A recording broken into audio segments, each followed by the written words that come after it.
Olá pessoal, meus cumprimentos a todos, espero que estejam todos muito bem, tá certo? Desde já um forte abraço. Vamos então a esse novo capítulo falando sobre geometria molecular. Antes disso, algumas observações. Vejamos, nós já estudamos as ligações químicas interatômicas, perfeito? Aí nós estudamos ligações iônica, covalente e metálica, só para lembrar o nome, que as ligações interatômicas são entre os átomos, tá certo?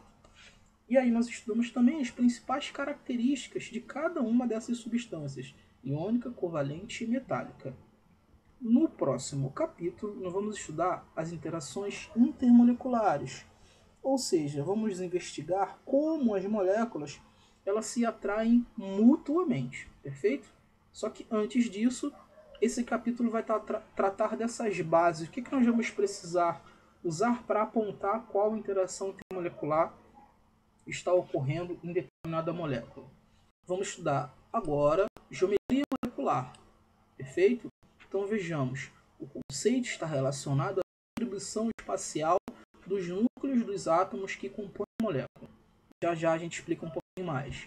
Mas vejamos que na próxima aula, ainda nesse capítulo, vamos estudar a polaridade das moléculas, distinguindo entre moléculas polares e apolares.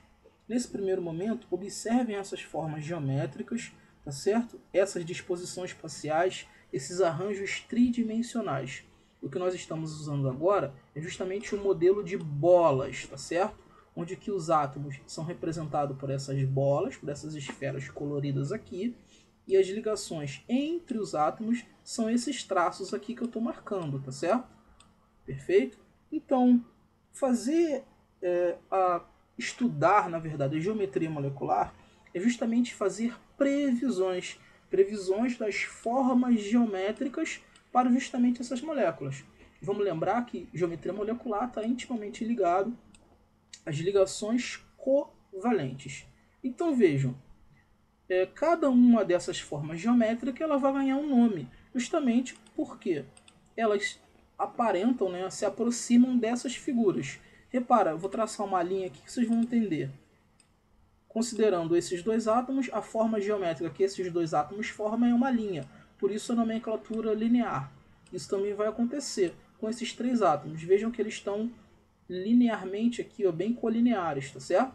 Então, vamos chamar essa disposição, essa figura geométrica de linear. Vejamos que nós temos aqui agora 4 átomos numa geometria que se chama trigonal plana.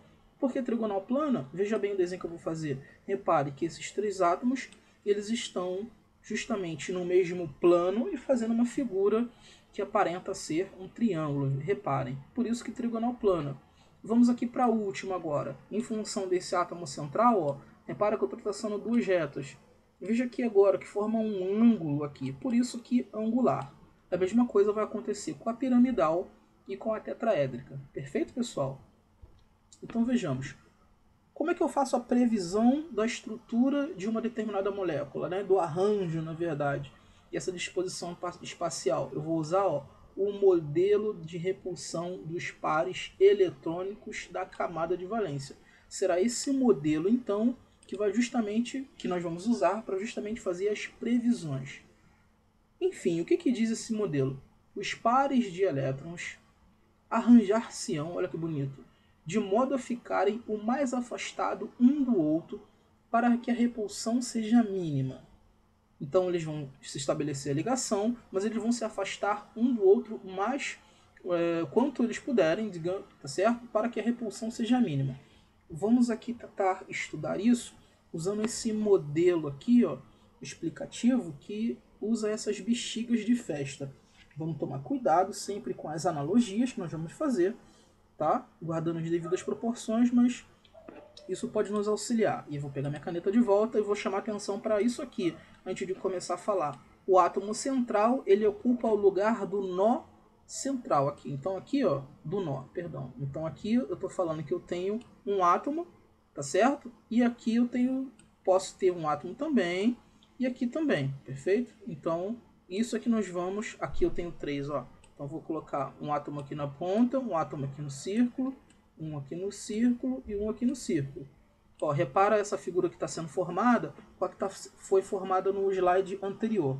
E aí, pessoal, se vocês tivessem que montar brincar com isso aí, digamos assim, né? Vocês amarrariam uma bola a outra, e eu faço a seguinte pergunta: por que os balões eles justamente assumem espontaneamente, digamos assim, essas arrumações, né?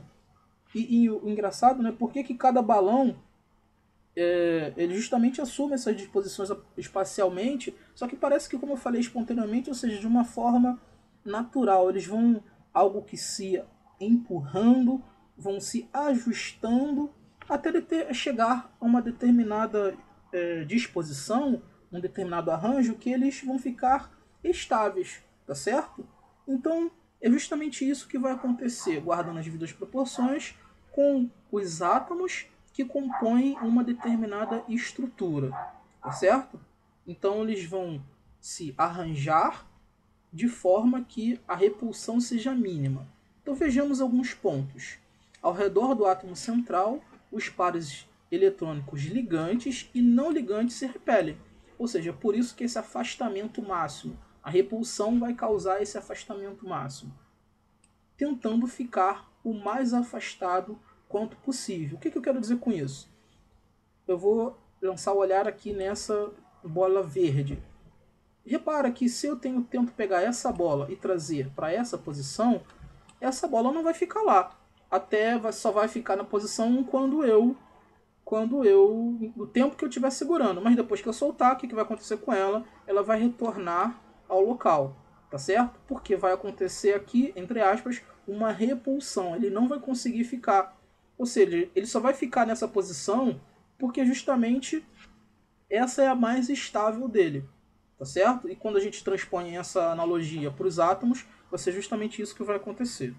Agora vamos ao segundo ponto. Com esse afastamento máximo, a repulsão entre os pares eletrônicos será mínima e, portanto, a estabilidade da molécula como um todo será máxima, ok? Então, se nós olharmos agora para essa bola amarela, se você tenta mais uma vez colocar cada uma dessas mudando de posição, colocar ela em pé aqui, uma das amarelas em pé, como se estivesse formando um L, justamente isso não vai acontecer, ok? Quando você soltar, ela vai voltar para a posição original, que é a posição mais estável, perfeito?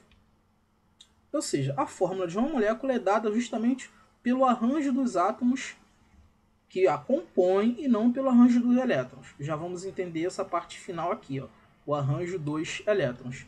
E aí, deixa eu apagar tudo. E repare que nós temos o átomo central e está formando um segmento de reta entre os átomos que compõem. Da mesma forma que uma figura aqui, ó, o triângulo equilátero, e essa figura aqui que se chama tetraedro. Tetra vem de 4. 4 edros, faces, tá certo? Repara que você está olhando uma face que é essa, a segunda que é essa daqui à esquerda da direita, a terceira que você está olhando de cima para baixo, e lá no fundo, como se estivesse olhando de costa, seria a quarta face dele, tá certo? Por isso que edros, por isso que tetra. Sigamos, pessoal. Ou seja, aplicando justamente esse modelo, nós vamos chegar, aplicando, né, justamente a teoria de repulsão, nós vamos chegar a essas disposições espaciais, a esse arranjo molecular, essas geometrias. Aí vamos conhecer agora um pouquinho melhor a linear, tá certo? As lineares, perdão, com 2 átomos e com 3 átomos, a trigonal plana, a tetraédrica, a piramidal. Olha, repara, vou fazer isso daqui, ó, comparar a trigonal plana com a piramidal. Repara que esses 4 átomos estão no mesmo plano, tá certo? Agora olhe com cuidado para a piramidal, repara que os átomos em amarelo, eles estão num nível abaixo desse átomo aqui, ó, como se eu tivesse na figura anterior pegado essa bola roxa e tentado puxar para cima, tá certo? Então ficou algo parecendo com uma pirâmide, perfeito? De forma que, olha só, vou fazer aqui um desenho dos um triângulo da base, esse átomo que está para cima, olha como é que vai ficar. Aí eu vou exagerar para ficar bem legível, tá certo? Formei uma pirâmide, tá certo? Então deixa eu apagar para limpar minha tela e vamos seguir com alguns exemplos das moléculas lineares. Então nós temos aqui, ó, o BeH2, tá certo? Ele é uma molécula linear. O berílio vai estar no meio e tem os hidrogênios vão ficar na ponta. Outra molécula que é trigonal plana, tá certo? O trifluoreto de boro, tá certo? O boro vai ficar justamente como átomo central e os flúor vão ficar na ponta. O máximo afastamento dessa estrutura é justamente esse triângulo plano aqui, esse triângulo equilátero, tá certo? Da mesma maneira que essa molécula aqui linear vai se estabelecer, perfeito? Então, outro exemplo são o CH4, que é o gás metano. Olha aqui um tetraedro, o carbono no meio, o carbono faz 4 ligações e os hidrogênios na ponta, tá certo? Tetraedro. Temos outro exemplo que é essa aqui, certo? O C, Cl3, ou seja, tem cloro, que são elas em verde nessa figura, mas o hidrogênio que está bem aqui em cima. Repare que são tetraedros. Ok? Os dois exemplos, que é justamente o da amônia, que é a pirâmide trigonal, porque tem aqui elétron ligante. Esse é o exemplo do slide anterior que eu falei para vocês segurarem um pouquinho. Os pares de elétrons não ligantes. Considerando esses 3 átomos de hidrogênio, a figura vai ser aqui justamente uma pirâmide. Perfeito? E a molécula da água, uma molécula angular, tendo essa molécula 2 pares de elétrons livres. Perfeito? Então vamos. Bem, pessoal, até agora nós falamos um pouquinho das formas geométricas, como é que vão se colocar, falamos do modelo, né, da teoria de repulsão dos pares de elétrons na camada de valência. Agora nós vamos aplicar o modelo para saber como é que nós chegamos àqueles exemplos, tá certo? E vamos seguir por passos. O primeiro passo é o seguinte: escrever a fórmula eletrônica. Lembra que a fórmula eletrônica, nós estamos falando da fórmula de Lewis, onde ela mostra, uns elétrons, por isso que eletrônica, tá certo? Então vamos escrever a fórmula eletrônica de cada uma substância e vamos contar quantos pares de elétrons vão existir ao redor do átomo central. Perfeito? Então temos aqui essa molécula formada por 2 átomos. Aí guarda aí, molécula formada por 2 átomos será sempre linear, tá certo? De qualquer forma, deixa eu apagar aqui para ficar melhor. O cloro, que é do grupo 17, e o hidrogênio, que é do grupo 1, tem que obedecer lá justamente o octeto, tá certo? O cloro está obedecendo, o hidrogênio também, vão ficar todos esses pares de elétrons ao redor do cloro, e esse aqui que está sendo compartilhado com o hidrogênio, tá certo? Vejamos que a água ela tem 4 pares de elétrons, tá certo? Ela vem com 2 pares de elétrons não ligantes, que são esses dois aqui do oxigênio, e o par de elétron que está sendo compartilhado com o hidrogênio. Perfeito, pessoal? Nós temos aqui também o CH4, carbono como átomo central e os hidrogênios, tá certo? Na periferia, ao redor dele. E ele tem 2, 4, 6, 8 elétrons, tá obedecendo o octeto dele aqui. Então nós estamos justamente escrevendo os pares de elétrons que estão na camada de valência, que estão fazendo a ligação covalente. Perfeito? Isso que nós estamos escrevendo. O segundo passo, vamos escolher a disposição geométrica para justamente nós chegarmos a uma conclusão, de forma que esses pares de elétron fiquem o mais distantes possível um do outro. Perfeito? Então, considerando o átomo central com todos esses elétrons ao redor dele, temos que fazer essa consideração para que ele fique mais afastado possível. E por fim, nós vamos determinar a geometria molecular. Aí, observação, considerando apenas os átomos unidos ao átomo central e não os pares de elétron. Então nós escrevemos, ele ganha essa geometria angular aqui justamente por conta desses pares de elétrons que estão aqui. Perfeito? Então isso fica subentendido aqui quando a gente olha para o átomo do oxigênio. Perfeito? Deixa eu apagar aqui tudo. Então vamos lá, uma revisão. Escrever a fórmula eletrônica, ok? Distribuir os pares de forma que eles fiquem numa distância máxima possível e, por fim, considerar fazer apenas isso com o átomo central, tá certo? E aí você chega justamente qual é a fórmula, ou melhor, qual é a geometria que aquela determinada molécula vai alcançar. Perfeito? Então vamos lá. Mais uma revisão de cada um dos passos. Formas eletrônicas nesse primeiro quadrante para cada uma dessas moléculas, tá certo? Então vejamos que em rosa são os pares que estão sendo compartilhados para cada um dos átomos, perfeito? O segundo passo, que é a distribuição desses pares de elétrons, aqui ó, uma observaçãozinha que toda molécula é diatômica, ou seja, com 2 átomos, ela vai ser linear, e justamente depois disso é fazer a determinação da geometria molecular. E aqui é um modelo, ou seja, aqui um desenho que representa aquela determinada estrutura de determinada geometria. Então vejamos aqui, vou começar com essa daqui, tá certo?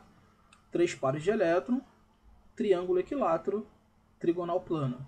Perfeito? Exemplos: o trióxido de enxofre e o tricloreto de boro.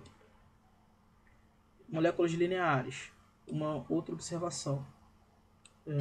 Aqui nós temos moléculas que fazem, né, essas ligações aqui, exemplo do slide anterior, tá certo? Do BeH2, certo? Que é justamente esse modelo que está aqui na letra A. Algumas substâncias também formam 2 ligações duplas, elas serão lineares, perfeito? E esse exemplo aqui, ó, deixa eu apagar para ficar mais legível, que seria esse daqui, ó. O carbono, ele está fazendo 4 ligações, mas está fazendo 3 ligações com nitrogênio e uma ligação com hidrogênio, tá certo? Então essa configuração aqui vai fazer com que eles fiquem lineares. Para a gente chegar a essa conclusão, a gente segue esse passo: fórmula eletrônica, distribuição e determinação da geometria. Perfeito? Então, um outro exemplo, vou aqui para o exemplo da água, que nós já falamos, né? Temos aqui os pares de elétron com a fórmula eletrônica. O segundo, que é fazer a distribuição desses pares de elétrons. E, por fim, determinar essa geometria da estrutura. Tá certo, pessoal? Vejamos, então, essa questão. Pessoal, ficamos por aqui e um forte abraço.